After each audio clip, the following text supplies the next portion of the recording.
New shoe day today.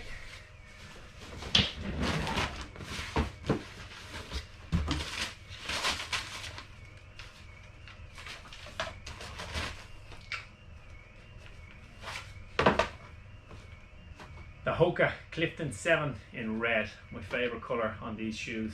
Can't wait to try these out later on today. And to match, or to go along with that,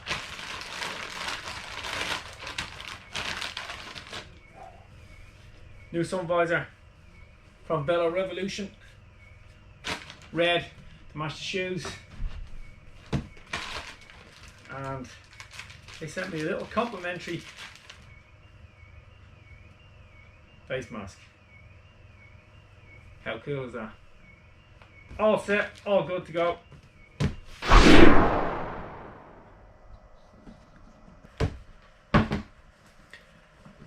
This is not a shoe review. There are tons of people on the internet who do reviews of shoes, and they talk about the type of shoe, the drop, the length, the sole height, the toe box, the material, the laces, how they all fit, how they all work. For me, when I'm choosing a shoe, I basically go for comfort, which is why during lockdown in Ireland, we've had our shops have all been closed, so it's been really difficult to get a pair of shoes. I don't like buying shoes on the internet because I like to go into the shop, put my foot into it and feel how comfortable it is.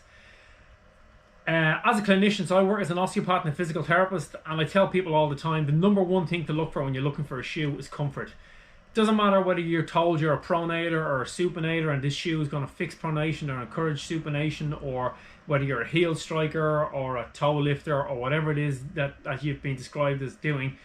If the shoe doesn't feel comfortable on you, it's not the shoe for you. You need to find a shoe that feels really comfortable, that feels really smooth, that feels like it's just putting your foot into it, like as if you're putting your hand into a glove. There shouldn't be any kind of areas of the shoe that's pressing into the foot, that's rubbing off the heel. The toe should feel comfortable in whatever room it has up there. If when you put the foot on you feel any weird sensations, you feel a bit of a tightness or a tension or a pull on one side of the shoe or the other, I would suggest trying on a couple of other shoes in the shop and finding one that is really comfortable for you. Fortunately for me, I wear the HOKA Clifton shoe, and I've been wearing these. This is probably my 6th or 7th pair of these shoes, and I find them super comfortable. So I did buy these online, they got delivered to me, but again, when I put them in, super comfortable. I have tried other HOKA shoes before. I went for the slant, I think, the last time. Well, it was actually the last time I was in a shop. I tried it on, and when I laced up the front, when I tied the lace across the front, it just felt like there was a bit of friction or something rubbing it up against the anterior part of my ankle. So I put on Y and I went for the Cliftons again.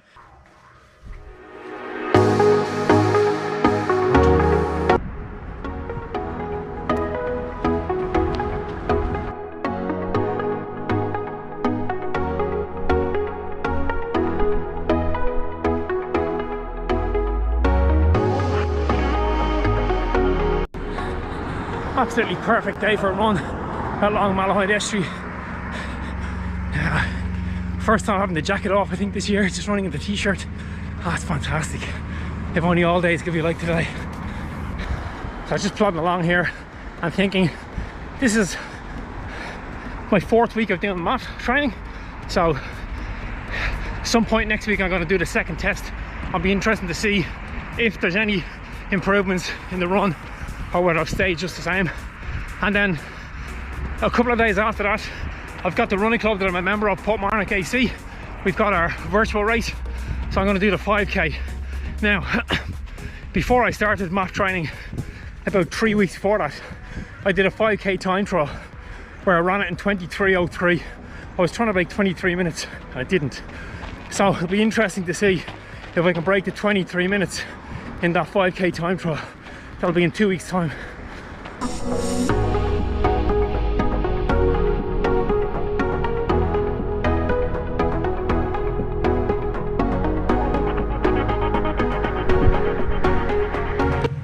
Just finished another MAF run. It all went pretty well. I think I did 12 kilometers and averaged about 5:12 per kilometer. Kept the heart rate right in the zone, so that was really good. So what I want to talk about today is what I expect to achieve by training with the Maffetone method.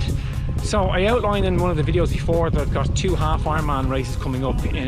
One is the end of September 2021 and the other one is the end of October. So the October one is the Barcelona half Ironman, and that was cancelled from last year. So I was supposed to do that last May, but because of the coronavirus and the worldwide pandemic, that was cut. So that's going to take place in the end of October.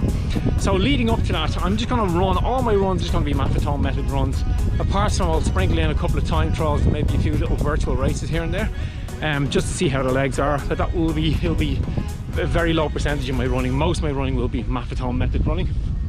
I'm going to do pretty similar on the bike. I do a lot of my bike training on the turbo trainer, and I will continue to do that leading up to that race.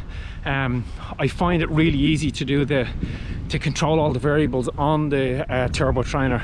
I will do a lot of riding outside as well, but once I'm outside, I find it really difficult to keep heart rate steady just because of traffic and turns. And then if you're riding a group, you can be on the front, your heart rate might go up, and then if you drop back, your heart rate will obviously drop a bit. So when I ride out on the road, it's going to be just perceived effort, rate of perceived effort.